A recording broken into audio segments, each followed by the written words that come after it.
Ladies and gentlemen, hello, welcome back to the channel. He's done it again, ladies and gentlemen. Magnus Carlsen is the final boss of chess.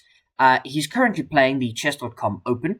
This is one of the qualifiers for the chess version of the Esports World Cup, or the Esports World Cup, but, the chess, not the other games that they play.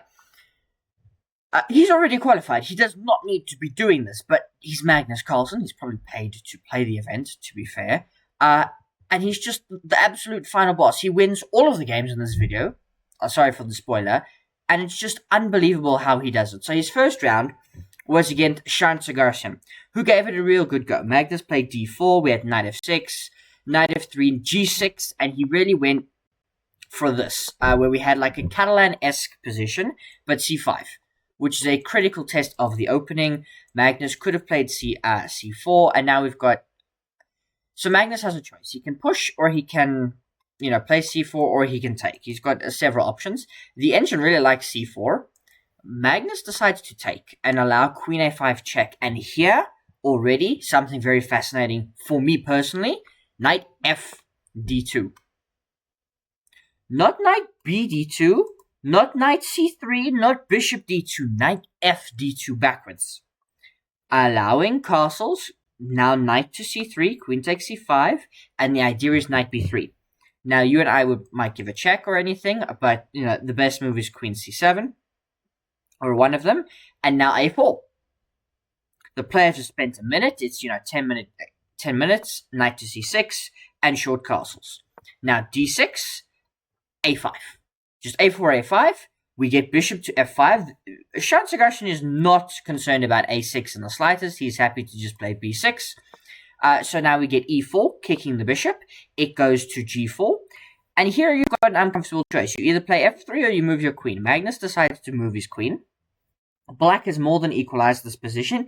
And in fact, Jan-Krzysztof is up 12 seconds on the clock. It doesn't matter. Rook ac8.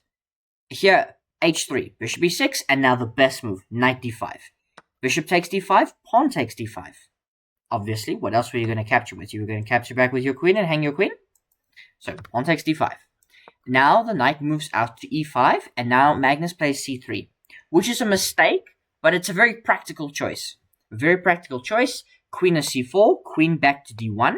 Now you can play knight d3, and Magnus is perfectly happy giving up his dark squared bishop. It looks like his light squared bishop is like a bugger. You might say, wait, hang on. Why did Magnus just play bishop f3? I don't know. You and I might play something, for example, like bishop e3. But there's just like knight takes b2, which I think becomes a problem if you move the bishop. And if you just, for example, play like king to h2, there's knight takes d5. And your d5 pawn is hanging in some variations. So we get bishop to f3. Now takes, and now rook to c7, rook e1, h5, h4, rook e8. Looks like black has got a stable position. How is Magnus Carlsen going to win this? As we see some jostling on the queen side, a6 is played, so now this pawn can't move, and in fact it might be a liability in some points. So we get a queen to b5, now knight to d4. Look at that knight. Now this looks like it's hanging. It's not, because firstly your queen's hanging, so you don't have time to grab this. But now you might. Queen takes b2. Did Magnus just hang a pawn? No, Magnus saw something. And he probably thought he was winning because you use rook e2, queen takes, and now rook to c2. There's only one move for Jan-Krzysztof to survive. He finds it, and it's a queen sacrifice. Kind of. The idea is if you take the queen, I take your rook, and that's more than enough material to cause Magnus Carlsen problems. So he plays rook takes c7, and now we get, look at this, queen b4. Now queen b4 is a blunder. Black is still walking on the tightrope. The only move that survives is the incredible knight takes d5.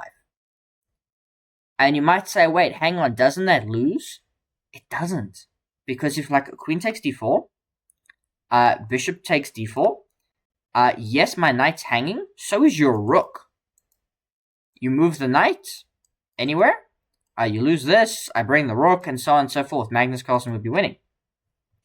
So, queen b4 is wrong, and he had to take the pawn. And now queen a4. Queen b2. rook a2, and the queen gets kicked around, and Magnus just consolidates this position. Look how he transforms. He could take here en passant, but instead he trades off the queens like this because it's a bad pawn structure. Bishop a2, rook at b8, and, Sargassian does his best to defend, but he loses one of his a-pawns, and very shortly is going to lose the second one.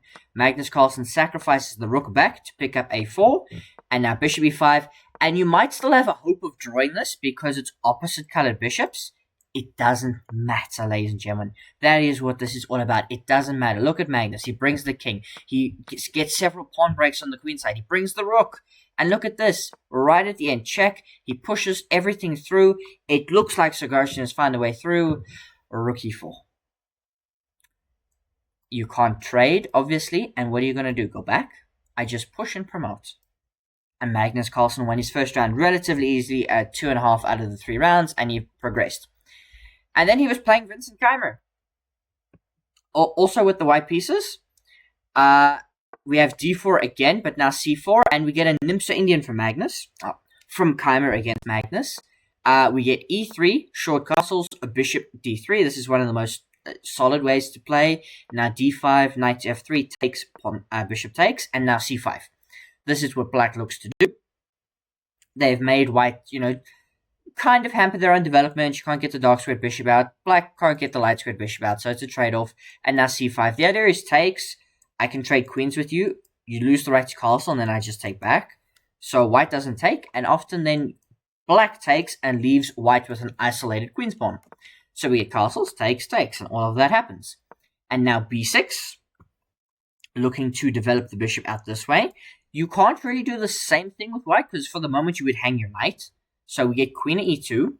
Now bishop to b7, rook to d1. Just now, this is an IQP. What do you know about an IQP? Black would love to win this. White wants to defend it and push it as far as they can up the board and have play around the pawn. That is what they want. Play around the pawn. So we get h6, bishop to e3. Bishop takes c3, a critical decision from Keimer to, improve Magnus's structure. Now knight to c6, bishop to d3. Rook to c8, rook to c1. Knight e7. And it looks like everything is fine. Look at this. Keimer has rerouted his knights. Now he's going to grab one of the bishops, and he surely has no problems. Well, Magnus takes. Before Keimer can get this, he takes. He ruins Keimer's structure. And now, this is a hanging structure, but you can still push it forward and create serious problems. So we get d5, blocking out as much of the bishop as possible. There's now queen d6, now queen b2, bishop a6. Looks sensible. You are trying to win this. Knight e5, knight g4, and now bishop f4. Tactics flying everywhere. Rook to f8, we get takes and queen takes. Obviously, your queen was hanging, so you don't have time to take the knight back. And now the knight comes back to e3. It's got eyes on f5. And here, it looks like Keimer's just winning, because he can win c4.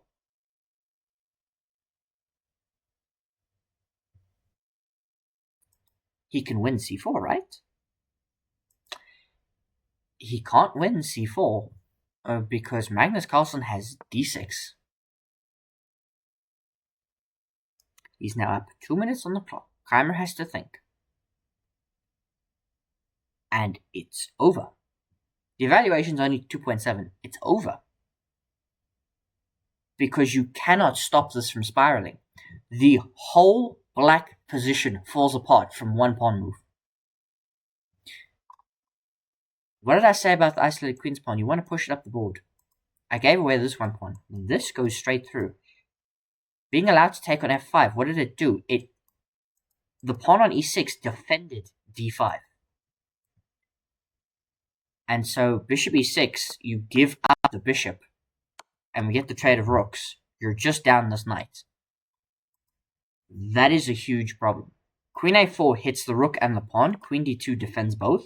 And now f4, knight to f1, defending everything. And Keimer just goes for it, sacks the pawn. He's going to attack Magnus's kin. Look, he's bringing in the rook. We bring the knight out. Look at this. And now here you would love to play h4, but you can't because the queen is covering that square. So what Magnus has to do is he goes for queen d5. h4 wins the knight back cleanly. The knight can't move because you lose your king. You're not allowed to do that. But we get take.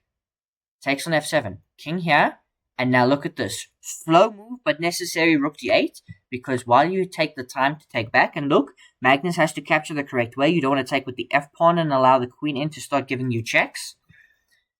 Rook f6 kicks out the queen, check, check, and you get yourself pinned, and Magnus Carlsen wins with rook d6. And he defeats Vincent Keimer 2.5 to 3.5.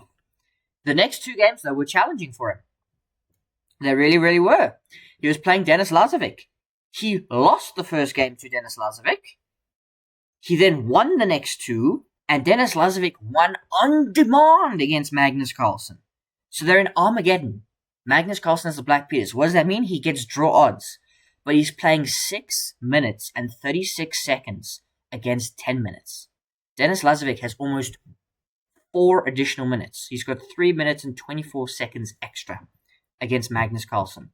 He plays e4. And Magnus plays the Sicilian. Magnus plays the Sicilian. And we get an interesting variation because Denis just doesn't engage. Typically here, you play the open Sicilian. He does not want to go into the open Sicilian against Magnus Carlsen, who could choose from a variety of options. He doesn't want to do that. He plays d3. And just doesn't engage. And this is called like the French variation of the Sicilian. But, like, it's just weird because you just don't engage. It's almost like you've played in English. Like you played c4, c5. It's crazy how this develops. So we get short castles, knight c3, a6, and now here things begin to develop. d4. Denis has only spent 20 seconds. Magnus is already down on time, and he has spent a lot of time. He's down to 5 minutes 50. We get e5. You and I just take. You and I snap take. No, Magnus Carlsen doesn't. He plays e5. Which way are you going to take? Denis decides to take the e-pawn. We get takes, takes. And now here he plays h3. An interesting move because he does not want to allow bishop to g4. The queens just stare at each other. That just happens. The queens are just staring at each other. Now we get bishop to e6. And here we get b3, which works out in such an interesting way because it allows Magnus to play b5. And this move is a problem because you cannot just win the pawn.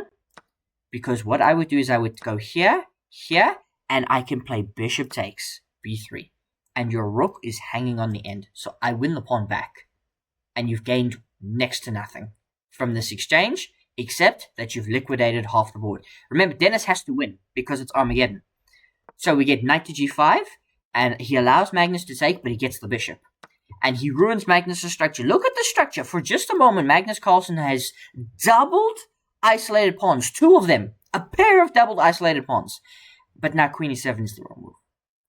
Magnus plays queen d3. You and I would take another pawn. No, that's not necessary. Queen d3, right move. And now Denis would like to turn in his terms, queen e3. Because if queen takes e3, bishop takes e3. And now takes, takes. Denis is down a pawn, but he's got, like, you're not feeling Magnus's extra pawn, because there it is. It's stuck on e6. It ain't moving ever. But this is an endgame, and it's an imbalanced endgame, and Magnus Carlsen can play rook fb8, and now this is a weakness for the white position. Otherwise, I have 2 clean passed pawns. How are you going to stop them? Rook fb1, perfect defense. By the way, the time situation, Magnus Carlsen is now 5 minutes and 10 seconds. Denis Lazavik, 5 minutes and 30 seconds. The time difference is only 20 seconds. It is absolutely incredible what this man does. It doesn't matter what you do. Magnus Carlsen wins that pawn. He does, for the moment, rook b1, he's probably going to have to give one of these back, but he's going to keep a passed pawn. a5, and the pawns begin to move, and Denis has to give up. e4, and Magnus Carlsen is just winning. The king comes forward. He targets the bishop moves. Now I play c4. How are you going to stop both passed pawns as my knights now come into the game and I bring the rook? It doesn't matter what Denis does here. How did this game get so out of hand? How? Now look at the c3 and the bishop comes back and you blockade it, but you can't. You can't blockade it. You can't stop the best endgame player in the world, and it ends with bishop to a3. Because I'm going to take. Magnus Carlsen won this game. When he played bishop a3, he was up on time after being down 3 minutes. Final game of the video. The game that puts him in the grand final. We wait to see who his opponent is. It's likely going to be a rematch of this. The crazy story is, this game I'm about to show you is must win for Magnus Carlsen. He lost the first game to Jan-Krzysztof Duda, just like he did against Denis Lazavik, except this time he didn't bounce back with back-to-back victories. They made 2 draws. So if Magnus Carlsen draws or loses this game, he's going into the loser's bracket and has to work his way back to a grand final and then a grand final reset, because this is double elimination. We get d4 from Jan-Krzysztof Duda, knight to f6, c4, g6, and Magnus Carlsen plays a King's Indian. Like, crazy stuff. Now, this is still 10 minutes, 10 minutes. This isn't an Armageddon. Magnus fancies this over during speed chess, online chess. He's played it in, like, the speed chess championship and things like that. Would almost never play it now over the board, because the opponents have got time to figure everything out. But in speed chess, very, very good weapon. Knight to f3, short castles. Bishop e2, knight bd7. And now we get short castles. The idea is very simple. Depending on what happens in the center, black attacks this side, white attacks this way, someone wins, and someone loses. e5, and now here, white chooses how they go forward. If they decide to lock everything down, black's plan is very simple, white's plan is very simple. But the longer you keep the tension, the better. Black will at some point play c5. You can also take and relieve a lot of the tension. So what is Jan-Krzysztof Duda going to do? It's in white's hands. He starts off with rook e1. He's like, look, I'm happy if you take me, because my knight activates and I'm pretty happy. Magnus doesn't do that. He plays rook e8. Rook e8 is already kind of a sign that you're not going to be playing f5, f4, and, throwing all your pawns forward, and this game is going to take on a different feel. We get bishop f1, which looks silly, but the bishop has nowhere to go. It's just blocking everything, so bishop f1 is fine. The rook is now open, the queen is still open, completely fine. a5, now Duda decides, d takes e5, and now queen c2. We don't want a queen trade. I play c6, h3. Now my knight gets out to c5. I'm going to put as much pressure as I can on there, but also I might be able to put my knight on one of these key squares. Bishop e3, now queen e7. You got to defend the right way. You don't want to go to b6 and get yourself pinned. You want to go to e7. Now we get a3. Now the knight drops back from knight fd7. Why? The bishop is defending this pawn, and now you're adding another layer of defense to your knight. But also your queen can go out this way. Multi-purpose move, because now the knight gets kicked back after b4. You could take once, but then you're going to have to trade rooks, and Magnus may not want to do that. Rook comes forward. Now look at that. He puts his knight in the center. Takes. The knight has to move. And now he plays c5. Takes, queen takes. We defend the central pawn. Knight to f4, queen takes f4. Jan-Krzysztof Duda just hung a pawn. Magnus is up a pawn. The knight comes in, and that looks scary, but I can play knight to c5, and all of a sudden d3. Before d3 is played, Magnus Carlsen had 6 minutes and 7 seconds. And Jan-Krzysztof Duda had 5 minutes. After d6 is played, Magnus Carlsen is down to 3 minutes and 20 seconds. He spends 2 minutes 46 seconds on the move. He could have, and this is a move you and I would play, just taken this pawn. It's not so simple because there's like queen f4, but then bishop f5 holds everything together. But Magnus didn't want to do that. He played d3. Why I bring it up is because he's spent almost half his time. And now there's e5. You can't take the pawn anymore. You can play bishop e6, but I just play knight to f6. And now Magnus has to play a new move. So bishop takes f6 is an only move. And now, ladies and gentlemen, you are 2 moves away from being checkmated. How do you prevent it? How do you prevent being checkmated? You have to move the knight. Magnus finds the right move. Knight fd7. So the queen can come back to f8 to stop checkmate. Now we get rook takes b7. I told you Magnus would probably have to give the pawn back. Knight takes f6, which removes that threat. And now queen takes d6. He's lost that d6 pawn that he spent all that time investing. But now he's got to an endgame. And despite spending all that time, he's actually up 15 seconds on the clock before he makes his next move. And he plays a4. Both sides have a pass pawn. Both sides have equal material. Exactly the same. who's going to win? You already know. Bishop f1. Again, that bishop is just like there. It's just crazy. Knight d7. Now, knight d4 and knight c5, and here a very interesting decision. After rook b5, we get rook ec8, and Jan-Krzysztof takes the bishop. And Magnus Carlsen takes with the pawn. He wants his knight on c5. He thinks it's very strong there. He does not want to go backwards. He's willing to damage his structure to leave the knight on c5, because this bishop is a non-entity.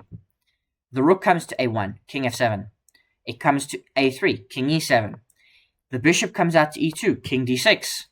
Yes, oh, king f1, fantastic, rook cb8. I would like to trade, thank you very much. King c7. Oh, king d2, king b6. And Magnus Carlsen goes on just the most insane king run ever, as his king has made it to b4. It was on g8, it has now gotten to b4. And he's winning. He's winning. He's going to push this pawn. This pawn on b5 means nothing. Means nothing. We get f4, rook b8. Magnus finding the best moves. Every move. b6, a3 check. It looks like you hang this pawn, by the way. It looks like you cleanly hang this pawn, but there's rook d2, which removes the defense of the rook. Yes, you can go here, but then there's rook to d2. I win the bishop. So multi-purpose. So you have to play king b1. But now my rook still comes to d2. Oh, you play b7? Knight takes b7. I'm not afraid of anything. Oh, check? I just come further forward. What is there to be afraid of? Oh, you give me another check? I come back? I'm not going to repeat. I'll go to c5. You can win the pawn. a2. Check. You go here? Look at this. Knight a5. I'm threatening checkmate. You give me a check. My king goes to a4. You've stopped checkmate. Except you haven't. It's main 7. Knight b3 check. King takes. I give you a check. I take the rook. I take the bishop. And Magnus Carlsen defeats Jan-Krzysztof Duda on demand. He would then go on to win the Armageddon game, but I've already shown you an Armageddon game. And he is in the Chess.com Open Grand Final. And it looks like he will be playing Jan-Krzysztof Duda again. In fact, I can check now. Jan-Krzysztof Duda. Yes. Defeated Denis Lazavik. Yeah, so win, draw, a loss, and then a loss again. He's yet to play Magnus Carlsen again. He defeated Denis Lazavik, so he will be playing Magnus Carlsen again tomorrow. Magnus Magic. Magnus Magic. It doesn't matter what the opponents do. It really doesn't matter. Magnus is inevitable. Ladies and gentlemen, let me know if you enjoyed the video down below. What can't he win?